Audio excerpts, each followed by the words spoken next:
जय श्री कृष्णा। कैसे हैं आप लोग फ्रेंड्स। आज की चर्चा जो होने जा रही है वो बेहद ही विशेष होने जा रही है। आज हम चर्चा करने जा रहे हैं सबसे रहस्यमयी प्लेनेट राहु देव की, क्योंकि ये अपने नक्षत्रपति यानी कि शनि देव के अनुसार कार्य करते हुए देखे जाएंगे।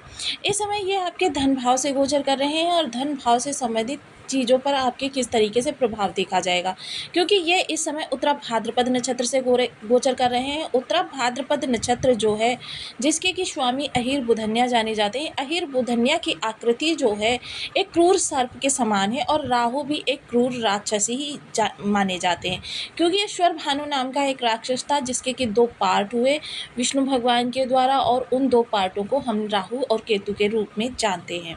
तो देखिए, राहु इस समय अहिर बुधन्या जो है वो आपकी सोच को दर्शाते हैं, साथ ही साथ आपके गूढ़ चीज़ों को दर्शाते हैं, आपको आत्ममंथन के लिए प्रेरित करते हैं, चिंतन के लिए प्रेरित करते हैं। और साथ ही साथ देखिए, जो आकाश मंडल में इनकी आकृति देखें अगर, तो यह एक मृत्युशैया के समान है। मृत्युशैया यानी विनाश के बाद सृजन, पुनर्निर्माण को दर्शाने वाला नक्षत्र है। तो देखिए, अहीर बुधन्या जो हैं वो आपकी सोच को, आपकी परंपराओं से, रूढ़िवादिता से हटकर कार्य करने के लिए प्रेरित करते हैं। राहु आपको आउट ऑफ द बॉक्स सोचने के लिए प्रेरित करते हैं। राहु आपको अपनी चीज़ों में रहस्य बनाने के लिए प्रेरित करते हैं।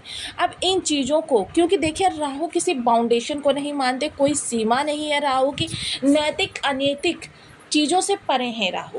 समाज में क्या चल रहा है इससे राहु को मतलब नहीं, बल्कि जो चल रहा है उससे हटकर आपको कार्य करने के लिए प्रेरित करते हैं। ऐसे लोगों को राहु की बहुत ज़्यादा कृपा प्राप्त होती है, जो लोग आउट ऑफ द बॉक्स सोचते हैं, किसी रूढ़िवादिता में नहीं पड़ते हैं। वहीं नवनिर्माण के लिए, नवनिर्माण तो अहीर बुधन्या जो आपकी नवनिर्माण को जानते हैं।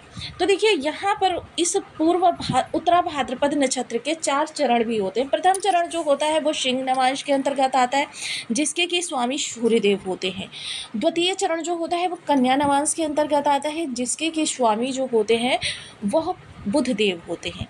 तृतीय चरण जो होता है वह आपके तुला नवांश के अंतर्गत आता है, जिसके कि स्वामी शुक्रदेव होते हैं। चतुर्थ चरण जो होता है वह वृश्चिक नवांश के अंतर्गत आता है, जिसके स्वामी मंगल देव होते हैं। अब देखिए, मध्य के जो दो नवांश होते हैं उनमें राहु को बहुत ही ज़्यादा ये सूटेबल नवांश होते हैं। इनमें राहु बहुत अच्छा करते हुए देखे जाते हैं। प्रथम और चतुर्थ ये दोनों इनके शत्रु प्लैनेट्स हैं, जिसमें कि राहु उतना अच्छा नहीं रिस्पॉन्स आपको देते। अब यहाँ पर क्योंकि जैसे चारों ओर हमारे औद्योगिक वेस्टेज पड़े हुए हैं, ये जो नेटवर्क की तरंगे हैं हमको प्रभावित कर रही हैं।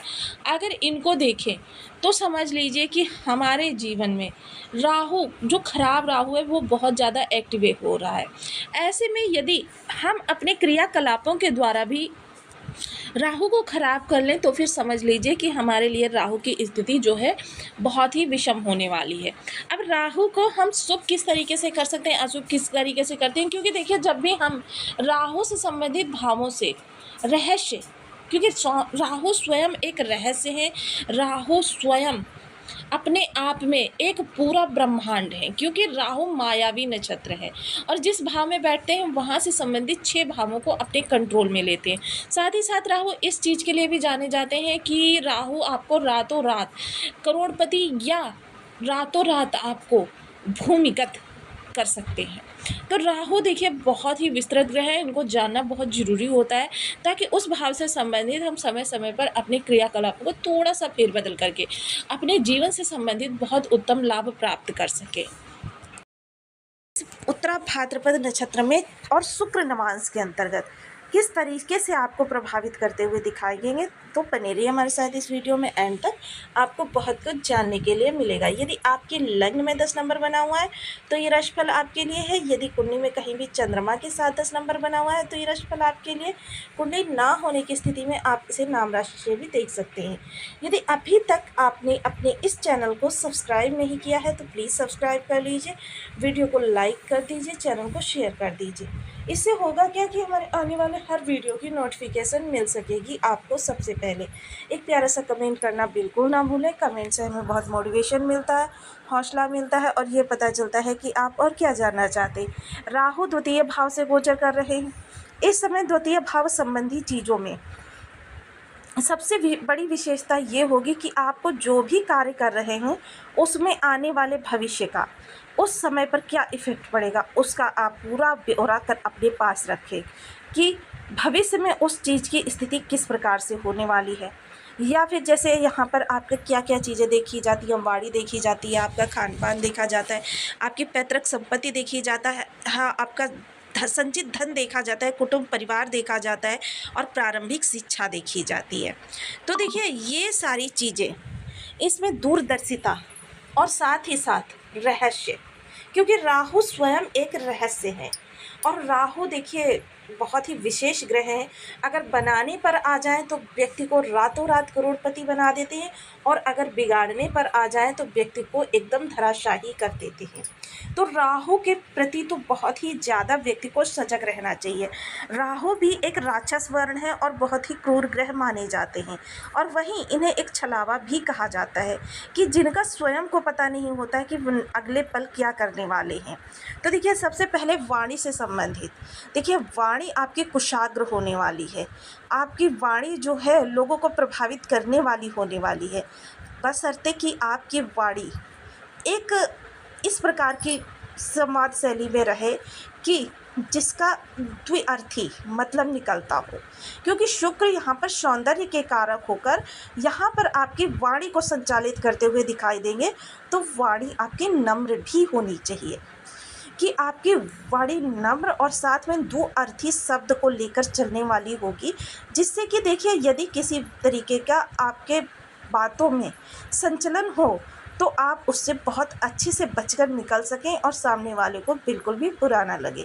सामने वाले को मैनिपुलेट करने वाली वाणी होनी चाहिए। इस वाणी के प्रभाव से आप बहुत से ऐसे कार्यों को बना लेंगे जो कार्य अभी तक आपको दुष्कर लगते थे। खान पान इस समय आपको बहुत राजसी, और देखिए कभी कभी आपको ऐसा भोजन भी अच्छा लगेगा जो भच्छे अभच्छे है, लेकिन क्या है, भक्ष्य अभक्ष्य से आपको सदैव दूर ही रहना है, क्योंकि शनि के नक्षत्र में है और शनि बहुत ही सात्विक प्लेनेट है। शनि जो है आपको अध्यात्म से जोड़ने वाले ग्रह माने जाते हैं और आपकी अंतर आत्मा की यानी कि गुप्त भेद आपको देने वाले जाने जाते हैं। अब इनकी पंचम दृष्टि आपके षष्ठ भाव को प्रभावित करती हुई देखी जाएगी।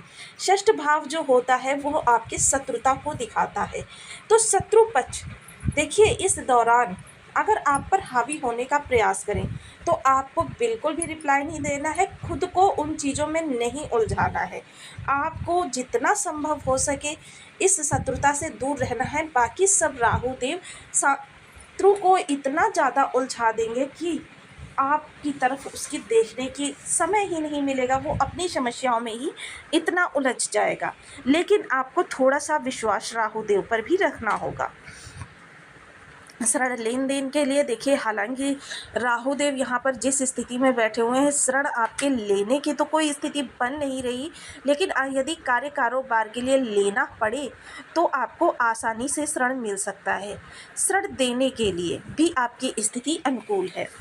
किसी प्रतियोगिता में है तो देखिए प्रतियोगिता के तो कारक ही माने जाते हैं राहु देव। हर प्रतियोगिता में सफलता इस समय आपकी गारंटी है, किंतु आपको राहु देव के अनुसार ही कार्य करना होगा। सप्तम दृष्टि जो जाएगी वो आपके गुप्त भाव पर जाएगी। तो इस समय देखिए यह गुप्त भाव जो होता है आपके अचानक वाले धन को दिखाता है। ऐसा धन जो आपके माइंड में कहीं भी एक्सपेक्ट ना हो रहा हो, ऐसा धन आपको प्राप्त होना, गूढ़ विद्याओं के प्रति रुचि आपकी जागृत होना, या आपकी गूढ़ चीज़ों में गूढ़ विश्लेषण यानी कि गूढ़ता से जुड़ी हुई जो भी चीज़ें हैं उन चीज़ों में आपको अगर कैरियर बना रहे हैं या फिर इन चीज़ों में सीखने की ओर पारंगत हो रहे हैं तो फिर आपको ज़बरदस्त सफलता प्राप्त हो सकती है। एक और चीज़ होगी, बहुत सी चीज़ें ऐसी होती हैं जो कि जैसे ज्योतिष हो गया, तंत्र मंत्र हो गया, मेडिकल लाइन हो गया, रिसर्च फील्ड हो गया, या इंटेलिजेंस डिपार्टमेंट हो गया, या इस तरीके की जितनी भी चीज़ें हैं इस दौरान बहुत ज़्यादा ऊंचाई पर ले जाती हुई दिखाई देंगी। वहीं ससुराल पक्ष से आपके रिलेशन थोड़े से कटु हो सकते हैं। नवम दृष्टि सीधे इनकी जाएगी आपके कर्म भाव पर। तो कर्म भाव के लिए यह दृष्टि इनकी बहुत ज़्यादा उत्तम मानी जाएगी। कर्म संबंधी अभी तक जिन समस्याओं से आप जूझ रहे थे, उन समस्याओं से आप निकल सकते हैं। देखिए, यह समस्याएं आपको विचलित तो कर सकती हैं, लेकिन आपको सफलता भी प्रदान कराती हुई दिखाई देंगी। लेकिन एक चीज़ का विशेष ध्यान रखें कि अगर आपके बर्थ चार्ट में शनि और राहु की स्थिति खराब है, तो फिर यही सारी चीज़ें आपको विषमता दिखाई देगी।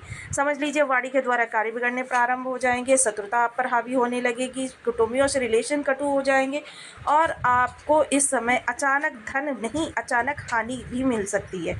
कार्य कारोबार में स्थिति और दयनीय हो सकती है। अब देखिए, बहुत से ऐसे कार्य होते हैं जिनके प्रभाव से राहु खराब हो जाते हैं, यानी कि कठोरतापूर्ण वार्तालाप करना, यानी बहुत तेज़ तेज़ आवाज़ में बात करना, इससे शनि खराब होते हैं। आपकी जो भी इस दौरान कहते हैं ना कि चीज़ों में रहस्य, जो भी आप रणनीतिक कार्य कारोबार के लिए कर रहे हैं या जीवन में इन 4 भावों से संबंधित कर रहे हैं, उन चीज़ों में विशेष गोपनीयता बनाकर रखें। यानी कि दाएं हाथ की चीज़ें बाएं हाथ को पता ना चलें कि आप इस विषय में क्या करने वाले हैं। देखिए, संबंधित व्यक्ति से संबंधित तो चर्चा करनी ही पड़ती है, लेकिन अन्यत्र चर्चा करना आपके राहु को उन चीज़ों को खराब करने के लिए उकसा देता है। तो इसलिए जितना संभव हो सके अपनी रणनीतियों को स्वयं तक ही रखें। और साथ ही साथ ओम राम राहवे नमः, इस बीज मंत्र का आप जितना ज़्यादा हो सके उतना ज़्यादा जप करें, क्योंकि मंत्रों की एक निश्चित संख्या होती है। उस संख्या के पूर्ण होने पर ग्रह अपनी अरिष्टता को त्याग देता है। इसके अतिरिक्त देखिए, आपको शनि प्रधान इस समय पर समय चल रहा है आपका, तो क्या है कि आपको सात्विक चीज़ों से जितना आप धर्म का अनुसरण करेंगे, क्योंकि राहु के सबसे ज़्यादा कंट्रोलर जो है वो गुरुदेव कहे जाते हैं। तो देखिए, जितना धर्म का अनुसरण कर सकें, जितना अपने जीवन को सात्विक बना सकें, उतनी ही राहुदेव की आपको कृपा प्राप्त होती रहेगी। तो आपको वीडियो कैसी लगी मुझे कमेंट बॉक्स में ज़रूर बताएं। चैनल पर न्यू है तो प्लीज़ वीडियो को लाइक शेयर, चैनल को सब्सक्राइब करना बिल्कुल ना भूलें। मिलती हूँ नेक्स्ट